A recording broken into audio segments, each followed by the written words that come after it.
Bro, papunta na ako ng Netherlands. After, nag-apply ako ng immigrant sa Netherlands. Approved na lahat, Father Bro. Nasa akin na yung papeles, Father Bro. But when I prayed, sabi, Lord, hindi ka aalis. Galit silang lahat sa akin, Father Bro. But I had to obey the Holy Spirit. I did not live. I know the Lord wants me to stay here. Grabe, no? Yung iba, wala nang pagtatanong. Basta, biyahal, kung ako apply dito ako kumuha kaya, hindi pa kayo pakagrabe. Kapatid, hindi masama kang bumiyahe sa ibang bansa, hindi masama. Kung doon ka tinatala ng Diyos, hindi masama. Pero tandaan mo, you're no longer living for yourself, but for the Holy Spirit. Kaya tayo sa mga anak, pinan tayo. Anak, kunin mo itong puso na to, dahil dyan pakikita ng malaki. Kung muna, hindi na yun ang ating motivation. Anak, kung po ito kunin mo, dahil yan ang kaloob mo, kung dyan ka lalo magagamit ng Diyos, magpatuloy ka, anak. Naintindihan po, pati sa pera. Minsan nga, iba sa atin, sabi ng Lord, ibigay mo sa Panginoon yan. Oh, ang laki. Lord, wala na akong best. Anak, sa akin naman talaga yan eh. Pagdating sa box, tagal-tagal, no? Panginoon. Naging altar. Naging altar eh. Nakaluhod din.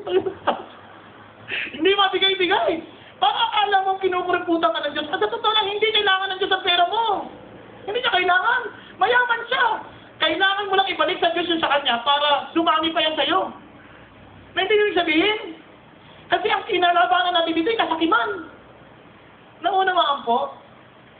Kaya ako dito, kaya sabi ng Panginoon, ito, yung kapangyarihan ng Diyos, Kristo, kapangyarihan ng Banal Espiritu, yung Diyos, iisa yan, kaya sabi sa Colosas 2:9, for in Him all the fullness of deity dwells in bodily form.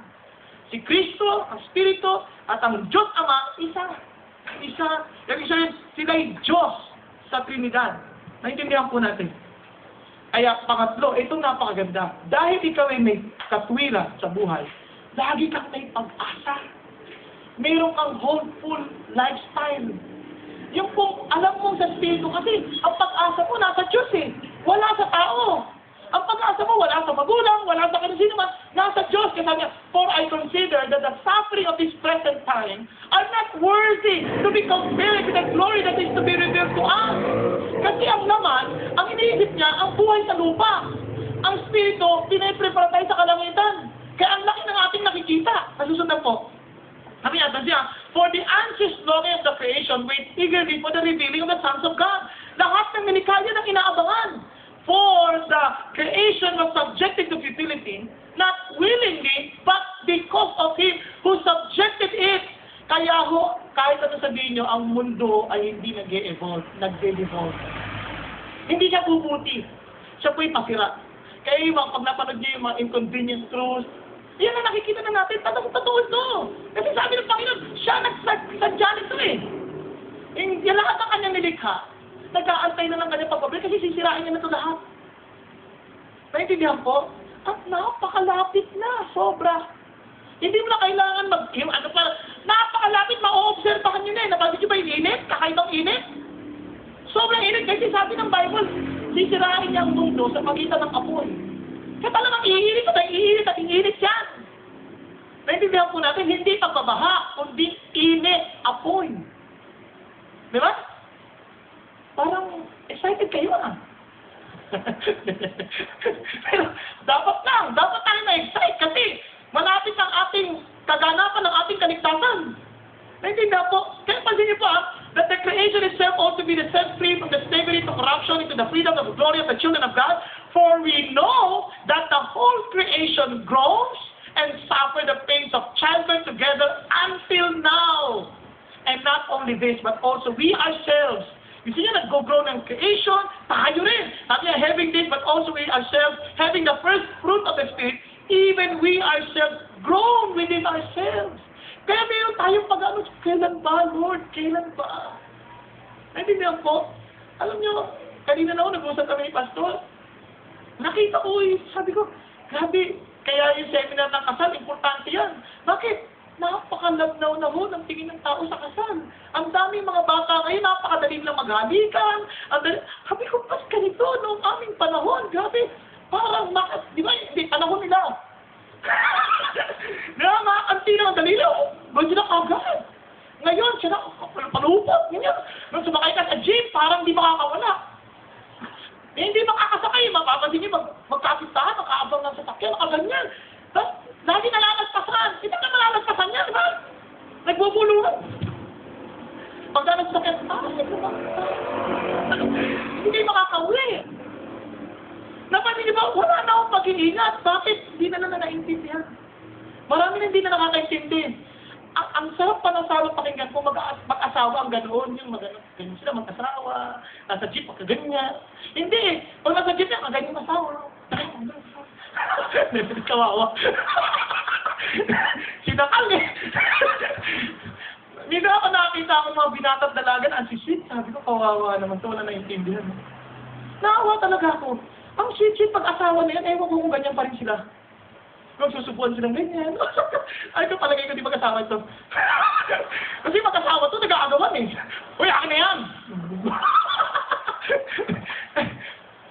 Di ba?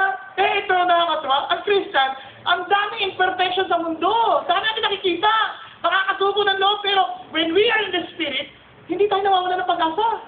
Bakit? Ang tinitingnan natin, Lord, dating araw magkakasama-sama na tayo. Lord, yung perfect heaven, perfect earth. Lord, nandyan na. Kasi katawan, Lord, grabe. Kapag niyo ng mga habang umiidat, ang daming pinapansin na mukha.